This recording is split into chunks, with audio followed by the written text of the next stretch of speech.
Welcome back to Radio Free Oklahoma. This is We the People Radio Network, WTPRN.com, and we're also broadcast on revereradio.net, based out of Tampa, Florida. Thank you, Rob Revere, for carrying the show also. We are very pleased to have actually multiple in-studio guests today with the We Love Gamers. It's a brand new comedy show, and it is completely produced, written, and directed here in Oklahoma. In fact, I believe in Oklahoma City, if I'm not mistaken. Absolutely. Let's go down the line and introduce yourself to Andrew and Holland and myself. By the way, this is Chris Emery. We have Holland Van Nieuwenhof and Andrew Griffin as co-hosts for the second hour of our show. We are very pleased to have, if we want to continue on here, Derek Parker. Yeah. Okay. Drake and I started this thing, I don't, like a year ago, possibly. No, yeah. It's about 8 months. Yeah. 8 months ago we launched yeah. the first YouTube site. And I help he and I write a lot of the episodes. So. Okay, so we have Derek Parker, Drake Matney. That's me. Okay, and Devin Winter is the producer. We have Brian Rundis is one of the actors. What's up? Okay, and Elizabeth Oakey. Hi. So as Miranda. So we have, and then of course, who's our DP here rolling tape for us? We got George Mackerel. George. That's great. George, a big change of pace for what you were doing just a minute ago. I'm sure the audience is in shock because we're just a bunch of goofballs, and what you were talking about a minute ago was serious and deep and incredible, and and now you're shifting to the most retarded guys in Oklahoma City who just own a camera and want to have some fun. Today. We want to let our listeners know this is the first time ever. We actually have a camera tape rolling, and we're going to be, I guess, on YouTube here in the next couple of weeks. You know what? You're going to be on tonight, baby. Based on here, I'll let you say.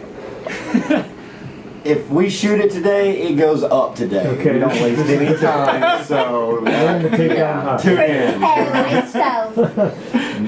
Okay, we hit all of the paraphernalia and all of the contraband. No, we're just kidding. We actually run a good show here at the studio. So it's going to be more of a, from what I gather, what we talked about before the show came on was like an Howard Stern type of format. We're going to roll tape as the interview's going along. Okay. Good. Now, we have Derek and Drake. We're going to get in just a few minutes here. We've got about another 15 minutes on this segment to give us your idea on the creative seeds and so forth. But before we get into that, we have Devin Winter, the producer, and you're actually one of the actors. You are Mark as one of the actors, is that correct? I am Mark, okay. And I have a lot of friends named Mark, so it's been kind of weird, to be honest with you. So. Okay. And Brian is, by the way, I looked at all your work in the last few nights, guys, just to come up to speed, and it's fantastic. You've done a great job, and I know as any up-and-coming team has, it's a limited budget, but you've done a super job with the lighting, the quality of the shots, the editing, the outtakes are great. So I really want to commend you for the great work that you're doing. And by all means, Holland and Andrew, if you guys want to jump in and make some comments, I'm just going on my cue notes here. Before we continue on with what came up, the creative juices behind this, listeners, you can log on to youtube.com/We Love Gamers, and that's with a Z at the end. It's cooler that way. So, oh yeah, and it's more of a unique handle hook on that. So, you guys want to field away on the questions before we have them go down the line here? Oh, Chris, they're probably shocked. They're like, we just went from JFK being shot to these 6 maniacs in our studios. So, yeah. We're discussing entertainment, the alternative entertainment, so here, I think it was a perfect segue. I think it is appropriate. Yeah. We are discussing entertainment, and I can vouch that you are not a CIA-connected cult. Yeah, the government hasn't gotten to us yet, believe me.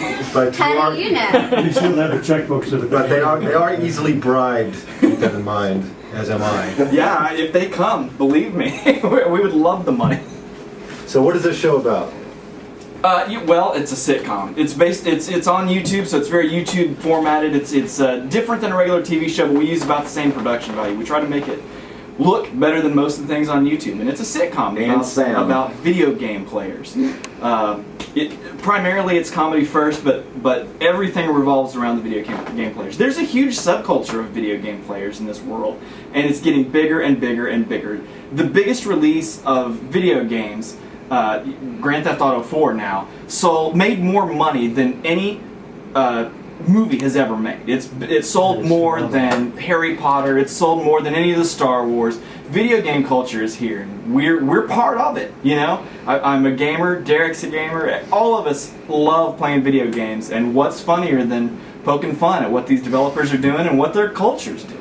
I saw the alternative series that's out there now, and you guys are definitely head and shoulders above what they have to offer. So, who are you talking about? The Guild? Yes. The World of Warcraft stuff? Yeah. We're console gamers. We're not really into the RPG stuff. We're console players. We wanna jump in online rooms and blow people up, you know. So. Yeah. Why don't you maybe explain a little more for listeners who may not know anything about the gaming culture, about what it is that attracts you to this culture and gaming life. Tell us more about that and why you're doing what you're doing. These people are absolutely insane. If you've ever been in an online room, you would not believe what you hear coming through that headset. And the fact of the matter is when we were talking to Chris earlier about, you know, what clips to show you guys and stuff, we were kind of panicking. We're like, this is a family show. That we definitely are not a family-oriented show. We're vulgar, we're raunchy, and we're not afraid to go to the next level. And you know, well, we just got through talking about the Manson family, so here we are going. Manson's kind of a wimp, man. We need to step up. You know, we've kind of we've just. I'm just really lucky, to be honest with you. Derek and Drake, I bugged them for 8 months saying, hey, throw a brother some love, let me hold a camera or something. And finally, I guess they just cracked and they're like, God, shut them up. They let them help. So, but I got to tell you, man, every week when they send us a new script, we're just like giddy. We just have no idea what's coming for us, and every week it's a new surprise. So.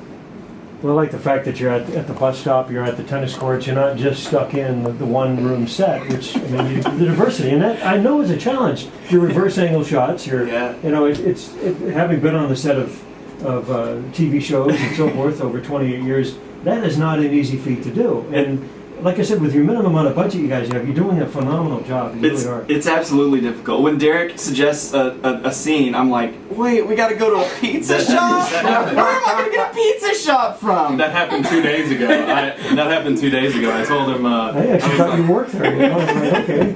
I was like, hey, I've got this great idea for this video that we can do with your character, and maybe you could be like, all of a sudden you could look to your left and there's a lizard man next to you inside the convenience store, and he's just like, we can't do that. We got no budget. So yeah. Job doesn't cut it. And that's okay, because we can just think of something else and, you know, work around it. But there's no shortage of material. No shortage of material at all. So I want to get some feedback on what inspired the characters, and then we'll go back to how you started this whole thing.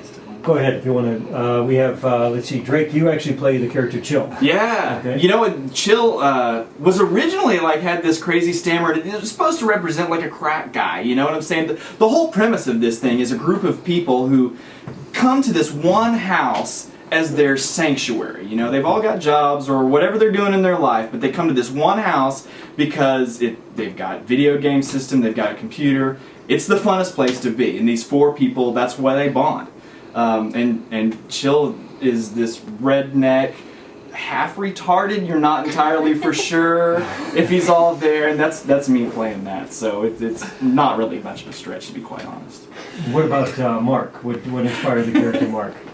Oh, that was fun. They're like, hey, whatever you want to come up with. So I went blank, and then Derek and Drake fortunately came up with some great storylines for him. But you know, I gotta tell you, finding Miss Elizabeth Oakey on Craigslist of all places. Wow, okay. You know, being fortunate enough to live with Brian Rundis, I get to see his mental state every day. I just knew that as soon as Drake introduced me to Elizabeth and I pawned Brian off on him, we just felt like we had a quad of people to pull this thing off. But the chemistry is definitely there, you can tell.